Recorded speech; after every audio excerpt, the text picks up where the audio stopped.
Welcome back to our channel 217 Prince White. The chapter begins. As the sun cast its final golden rays across a broken wasteland, the world stood still in the aftermath of a fierce battle. Jagged cliffs loomed in the distance, basking in the warm light, while the winds howled across the barren land, carrying with them the silence of uncertainty. A figure stepped forward. The light of his wings shimmered behind him as his foot pressed into the cracked earth. With a calm, deliberate stride, he walked toward the center of the desolation, toward the battlefield where it had all just ended. The wind picked up, rushing through the canyon as the apostle advanced. His gaze was fixed ahead, where Minsung's body lay motionless in the dust, defeated. The apostle's eyes narrowed, scanning the area with caution. No pulse of magic, no lingering presence, only silence. I can't detect any magic power in the surroundings, he thought, analyzing the scene. I can't believe a gate suddenly appeared and took away the black mask and his soldiers. He shifted his eyes toward one of the fallen, Li Minsung. But he didn't bring Li Minsung along with him. The apostle's expression hardened as the realization clicked into place. That must mean the gate that was opened could only be used by him and his teammates. A shadow crossed his face as his mind echoed with the thought. Darkness and the black mask. Every encounter with them left behind a new puzzle, an unforeseen twist. Every time we fight them, something unexpected happens. As the golden light bled into the rugged horizon, the apostle let out a breath and narrowed his eyes at the trail of the vanishing enemy. This is interesting. Back in the shadow dungeon, the cold, polished stone floor trembled beneath the force of a single impact. Suho's hand slammed down, steadying his weight midair. In a flash, his body spun through the air in a perfect arc, landing on one hand before springing back up with effortless grace. The hallway stretched on endlessly behind him, lined with glowing torches and towering archways. As he flipped upright, his body poised in the cool, blue-tinged light, he took a moment to assess himself. His wounds had vanished. After I came here, the hole in my stomach has completely healed. He blinked, realizing the pain was gone. I don't think there's anything wrong with my body right now. His feet landed softly on the stone floor. If there's a problem, it would be. Suho examined the warning messages that hovered in front of him, his breath steady, his mind calm despite the suffocating air of confinement pressing down on him. The system had made it clear the heirs of other monarchs were barred from joining the advancement quest. Even the Shadow Dungeon key was rendered useless here. Every bond skill, every trump card he'd once held, sealed. He stood alone in the truest sense. His gaze lifted to the endless hallway before him. A chilling familiarity crept into his bones. This place, it was unmistakable. The dungeon from the beginning, the one his father had built for him, the one that forged him. Through swirling streams of memory, flashes of his past self emerged, bathed in shadow, tethered by red bindings, clashing through corridors, pushing beyond his limits. That version of him was long gone. But the trials, the growth, the pain, those memories endured. Yet now, everything was different. No knights stood to block his path, no monsters to level up against, no sword to wield, no armor to shield himself. The weight of isolation was heavier than ever. His steps echoed as he walked, the faint hiss of torch flames trailing behind him. It was too quiet. The system offered no quest details, no guidance. Just that old, oppressive silence and a labyrinth of unknowns. He stopped, eyes narrowing. This didn't feel like the same place. The dungeon was warped, twisted into something more sinister. The architecture echoed familiarity, but the design had mutated, like the dungeon itself was alive, watching, adapting. Strange sounds slithered through the dark. Footsteps, breathing, or illusions designed to confuse. Then he saw it. A door. Its ornate surface pulsed faintly with power, a haunting contrast to the stillness around it. The hallway continued forward, but this massive door stood as an anomaly, like a boss room placed unnaturally in the middle of nowhere. Suho's lips curled with quiet suspicion. Was the advancement quest, made half-heartedly, he wondered aloud. But deep down, he already knew the answer. This was no oversight. Whatever waited behind that door, it was waiting for him alone. A deep breath escapes his lips as he steadies his nerves, standing before the massive, ornate door. The stillness in the air is almost suffocating. With a slow, deliberate motion, Suho presses his hand against the ancient door. His fingers tense slightly at the touch, cool and firm like stone, before he pushes forward, allowing the door to swing open with a mystical hum. The corridor behind it warps and shifts, and without hesitation, Suho steps through, plunging into the unknown. The swirling energy swallows him whole, light and gravity bending around his form. He falls, not into chaos, but into memory. The moment his feet land on the cold floor of the next chamber, his instincts flare. Before him looms a monstrous presence, cloaked in dark energy and glowing with violet lightning. The night. The very first enemy he had ever faced in the dungeon. It materializes like a shadow birthed from the void, intimidating and grotesque. In the present, as Suho walks forward, his eyes struggle to pierce the heavy veil of darkness. The air is thick, silent. Then, in the distance, the silhouette of a figure seated upon a throne emerges through the gloom. Someone is there. A sudden flicker, clawed gauntlets twitch with life, glinting under the faint light. Suho's breath catches. A realization washes over him in a cold wave. He knows that figure. A spotlight from above shatters the dark and illuminates the throne. The man who rises from the seat is built in his mirror image. Same posture, same gauntlets, same unshakable aura. His own face stares back at him. Calm, unreadable, terrifyingly powerful. That's him. The version of himself born from the tutorial. The one who had once stood at the summit of strength, unstoppable, unrivaled. Suho's gaze narrows. Is this what the advancement quest demands? To defeat himself, his own past, perfected, honed through endless battles. The man who once felled Baru at full power now stands in his path. And there's no turning back. He had once defeated Baru, effortlessly, ferociously, with the force of a storm condensed into one unstoppable strike. And now, that version of himself was the opponent he must face. The memory flashes in Suho's mind like lightning. Baru, crushed beneath the weight of raw dominance. The image of that monster falling echoed louder than any roar. And now that same overwhelming power was coming for him. The clash began with a thunderous descent. A flash of violet eyes. Fists that split the air. Blood trailed with each impact as the other Suho lunged down from above like a judgment from the skies. The shockwave tore through the battlefield. Shards of floor blasted outward as if the very dungeon recoiled from the force. Suho staggered back. Debris whirled around him. The other Suho didn't hesitate. It was like fighting death itself, fast, ruthless, and absolute. Before he could catch his breath, a blur slashed forward with devastating speed. A storm of energy and fists collided. Suho barely raised his arm as the wave struck him head-on, forcing his body to reel and spin from the onslaught. "Wait," he cried instinctively, but it was already too late. A brutal punch landed squarely, tearing across his cheek and sending blood arcing in a crimson halo. The shadow of his past self loomed above him like a reaper. No hesitation, no mercy, just the cold gleam of perfected strength unleashed. Torches along the walls flared violently, flames flickering as if reacting to the sheer power released. The entire dungeon shook. Suho crashed hard onto the floor, gasping, eyes wide, panic creeping into his bones. He pushed himself upright, breath ragged, sweat and blood mixing on his skin. This place, it was familiar. He scanned the dark chamber. "This place," he muttered. "Do I respawn if I die?" His fists clenched.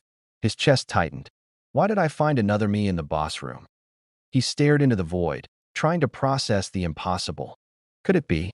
Was the advancement quest a test to defeat himself? The strongest version of who he once was. His heart pounded. Is that even possible? A quiet moment of reflection hung in the air. Suho's lips were tense, his expression unreadable. Doubt lingered in his eyes, but only for a moment. He clenched his jaw and inhaled slowly, casting the hesitation aside. "No," he muttered in thought. "I was told that the system exists for me to become stronger." Straightening his back, he faced the cathedral-like hallway ahead. A dim blue light poured from towering arches, his silhouette standing resolute beneath the pale illumination. If I'm supposed to defeat whoever it is that's behind the door, then that means there must be a way to do it. His mind rewound the terrain. This dungeon was unlike the one from the tutorial. Twisting corridors and countless passageways branched out like a maze. The boss room he had encountered felt misplaced. And then it clicked. A spark of certainty lit his gaze. I'm certain there's another door elsewhere. He bolted down a new hallway with purpose, guided not by sight, but instinct and logic. Shadows slipped past him as he pushed forward. Moments later, he stopped. He stood before a grand, ornate door cloaked in an eerie violet glow. Intricate carvings formed a twisted sigil, undeniably different from the one he had faced before. I knew it, he said, eyes narrowed. There's another boss room door. But as he reached for it, hesitation crept in again. Wait, what's inside this boss room? His hand faltered midair. Let's not think about that now. Determination flared again in his chest. No matter what was behind this door, it had to be better than facing his past self, that monster. He pushed the doors open, but what he found inside stunned him. It was a room filled with toys, old wooden horses, and faded blocks. Like a forgotten nursery frozen in time. And in the center of it all was a child, kneeling, reaching for a toy, glowing with unnatural light in his eyes. Suho froze. The boy slowly turned his head toward him, expression unreadable, but his gaze was piercing. It was him. That's me. When I was younger. Frozen in place, Suho stared at the child crouched amidst the scattered toys and eerie glow of the dungeon. Confusion and disbelief swirled in his mind, but one question echoed louder than the rest. What kind of trial had the system prepared for him this time? His thoughts raced. What on earth is going on in this dungeon? Was this a fight against himself? Not the man he was now, not the version he had come to face and overcome, but his child's self? Something about it felt fundamentally wrong, even though logic told him otherwise. Even if that's me, how can I fight a child? Suddenly, the air crackled with a dense, oppressive force. Toys and debris rose violently into the air, caught in a violent tempest of energy that surged around the child. Suho couldn't move. His limbs stiffened, his breath caught. He was paralyzed. I can't move my body. His wide eyes trembled as realization dawned. Is this the ruler's authority? It was impossible, but the force was unmistakable. The sheer pressure, the way his body refused to obey, it mirrored the terrifying sensation of facing the monarchs and rulers. And then, the child moved. A blur of violet light and energy surged forward, tearing through space in an instant. The child version of Suho, glowing with unnatural power, darted through the air with pinpoint precision and unstoppable momentum. Suho's vision spun violently. All he could see were torches flickering in reverse, walls distorting, everything blurring from the impossible speed of the impact. Then, darkness and silence. And again he found himself on the starting point. He collapsed to the ground, gasping, heart pounding against his ribs like a war drum. Did my child self just snap my neck in an instant? Reality struck him like a cold blade. Neither opponent, neither version of himself, was someone he could defeat at his current level. He clenched his fist, thoughts spiraling. How? Am I supposed to clear a quest like this? And then, like a spark in the fog, a new possibility surfaced. Hold on.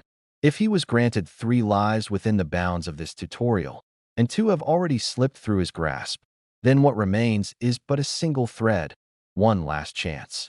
He grits his teeth and pushes his trembling body upright. Each motion is laced with the tension of desperation. Blood still pulses from earlier blows, the bruises still fresh, but his mind sharpens with grim clarity. 1 life left. No more margin for error. A flicker. Suddenly, the wall torches ignite, one by one, in an escalating rhythm. A blazing pulse through the dungeon corridors. The blue flames surge in unison, as if awakened by some unseen command. Then, above, it appears. A vortex of torches spirals across the ceiling, glowing like constellations in motion. He looks up, eyes wide with disbelief.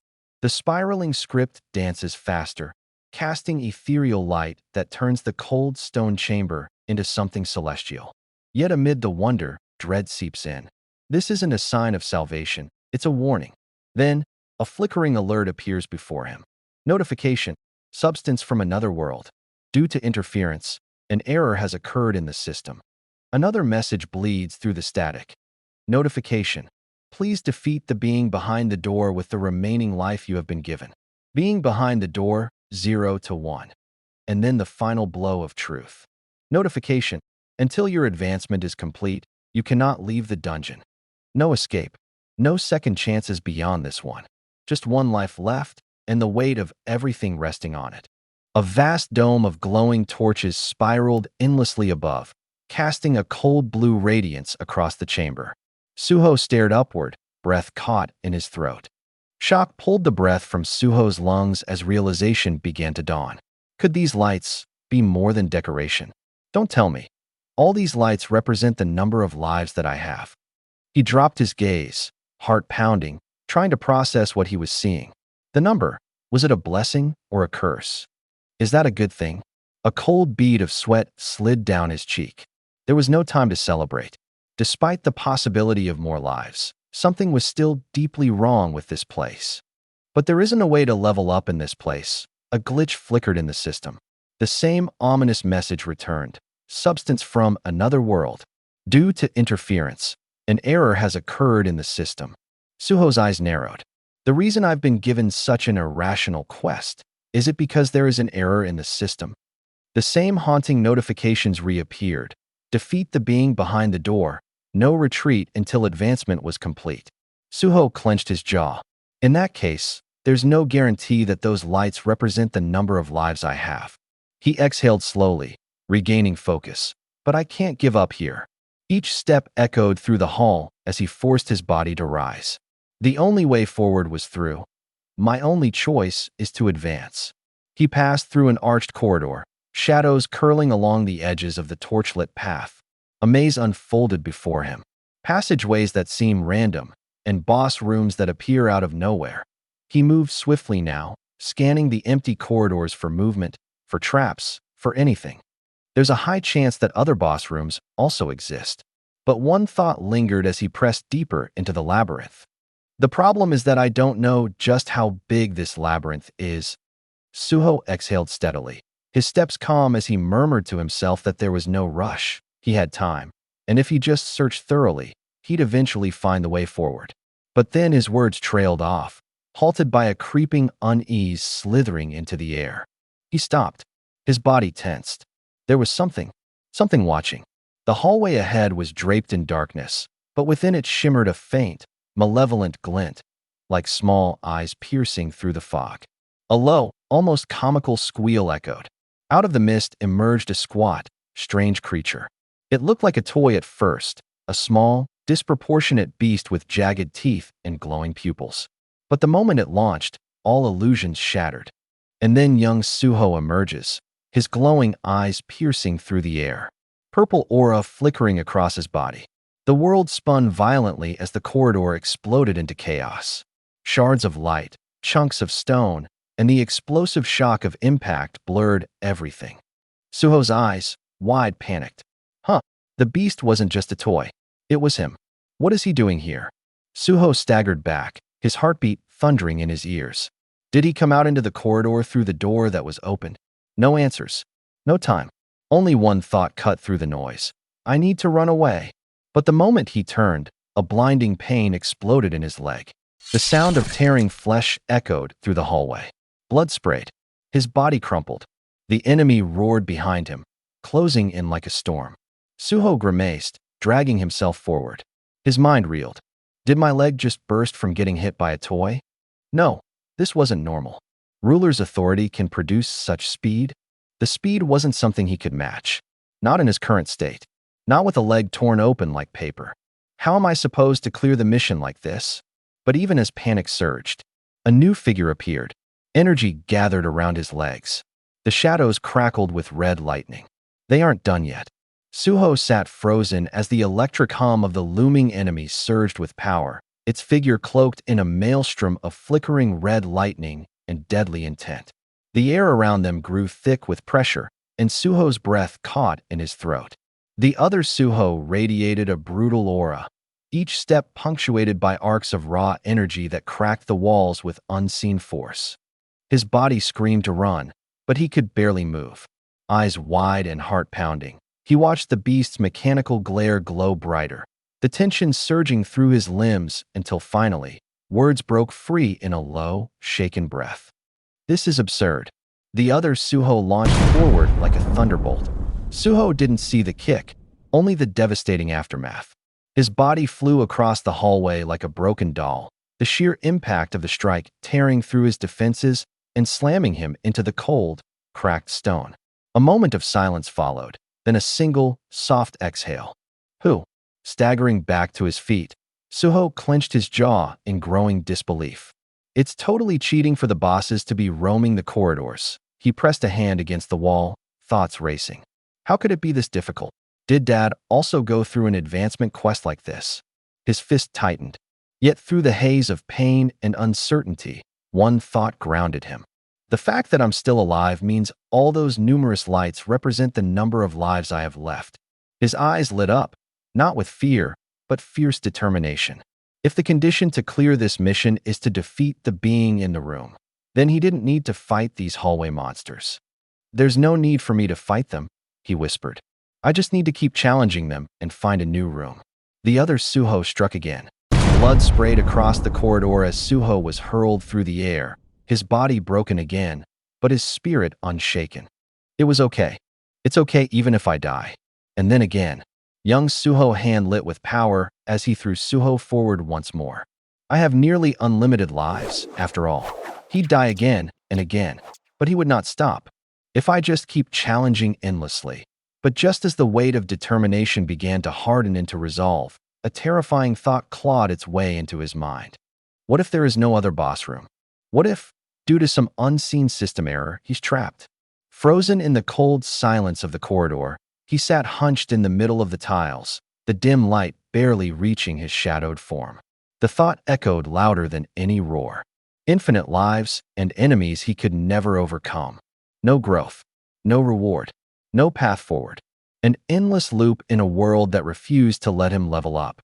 A deathless existence, haunted by failure. Isn't this pure hell? Then, like a mirage rising from despair, a memory surfaced, one that ignited a fire deeper than pain. "If I'm going to become stronger, I want to become the strongest." Those very words, spoken with unshakable will, had become chains now pulling him to his feet. They were the oath binding his soul. He clenched his bloodied fist with renewed defiance. Damn it! Even if his body was torn apart 1,000 times, he would endure. He would map the path one death at a time. All right then, if this labyrinth wants to kill him endlessly, he'll draw it out with every fall. He'll mark every tile, etch every corridor in his mind until there's nothing left but one final route to victory. I must do whatever I can. Far above, reality moved on. A formal statement from the Hunter Association declared the stimulant Stardust officially prohibited. Once praised as a miraculous enhancer with no side effects, it was now under scrutiny. Reports poured in. Hunters who had taken Stardust were suffering mysterious memory loss. Worse still, the scandal deepened. The Vice Guild leader of Grim Reaper, the very one who had distributed the drug, was found lifeless at the foot of a mountain. Once hailed as a hero among hunters, now remembered as a fallen figure whose secrets had shattered the world's trust. And at the heart of this chaos, a single name returned to everyone's lips. Grim Reaper would face a full investigation by the Hunter Association. In a dim office above the city skyline, Tegu buried his face in his hand, the weight of guilt pressing harder than gravity. "This is all my fault." The regret in his voice was laced with helpless rage.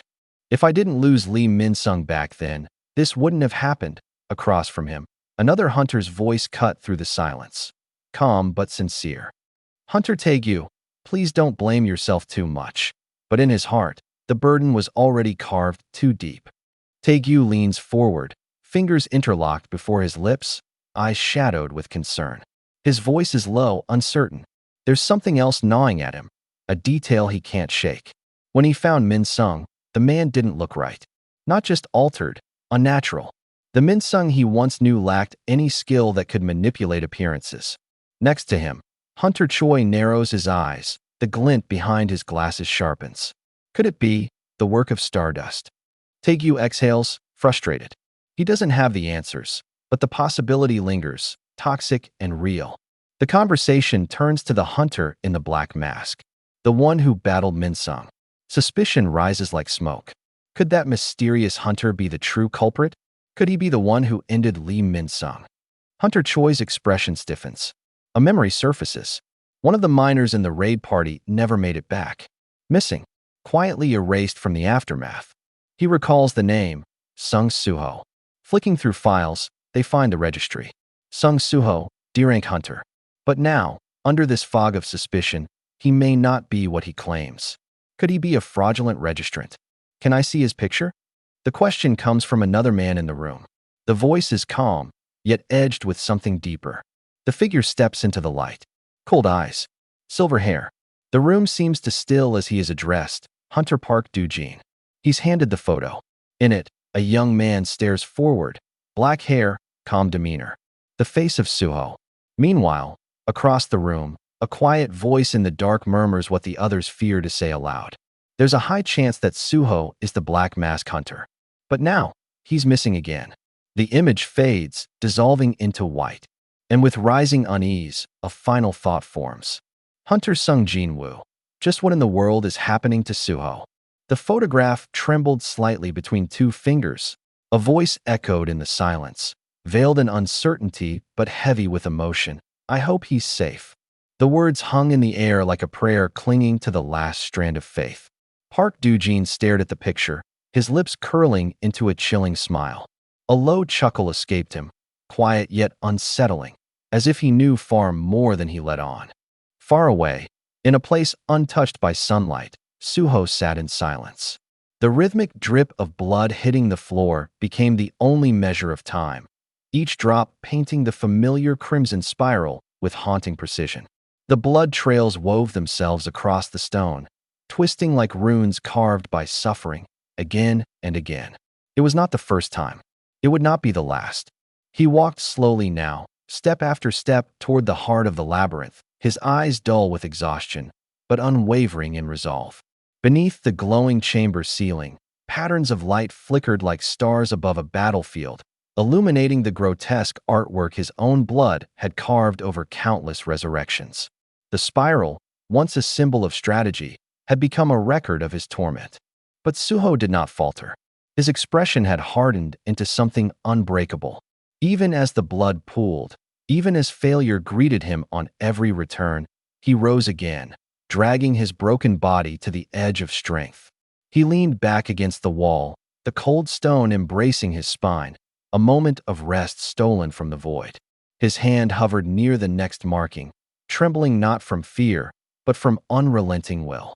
He would draw it again, and again, and again. The scene shifts to the shadowed dungeon.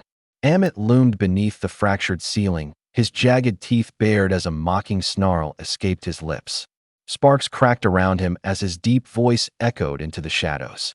Oi, the fly over there.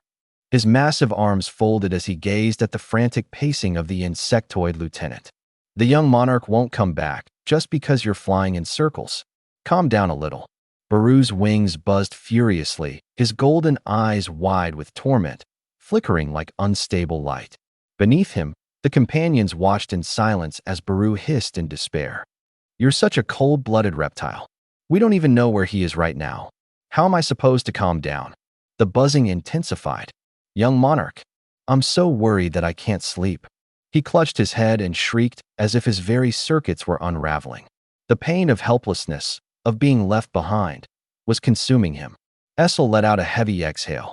I understand why Baru is acting like that, she said softly. Since it's been 2 weeks since the young monarch entered the gate. Standing beside her, Amit nodded solemnly, his crimson eyes clouded with concern. I guess you're worried about him too. His voice carried both blame and empathy. Essel's voice echoed. Don't you think you're being too cold? Aren't we all on the same team? Amit's gaze narrowed. Are you sure you guys know the young monarch? His tone wasn't accusatory, just resolute. I get why you treat him like a child if you compare him against someone as great as the Shadow Monarch. He lowered his head slightly, shadows passing over his scarred face. But I've never met the Shadow Monarch before. A vision flashed. Suho, his body torn and trembling, blood streaking down his arms as he crawled through rubble. What I know is that even if he bleeds, has broken bones, and is pushed to the limits of his mental strength, he still won't give up. Amit sat down calmly, arms crossed like stone. No matter what trials he might face, I'm certain he'll make it out alive. The words, spoken without hesitation, struck the others deeply. Essel's gaze softened as she stared into Baru's anxious trembling. You're right. She turned, expression firm now with resolution. We have to trust him. Back to dungeon. A blur of blue shot forward. Suho cutting through space, fierce and unstoppable, driven by something greater than fear. The air cracked as Suho soared through it, defying gravity with pure rage and will. His clenched fist surged forward like a meteor crashing from the heavens, every muscle in his body coiled with vengeance. Do you think I'll just let you keep killing me? The roar left his throat like a war cry, echoing into the void as his knuckles raced toward his mirror self. A brutal impact exploded through the chamber. Flesh collided with flesh. The force shook the air as other Suho's punch connected, hurling his other self backward. Suho was sent flying, blood trailing in the aftermath like a fading comet.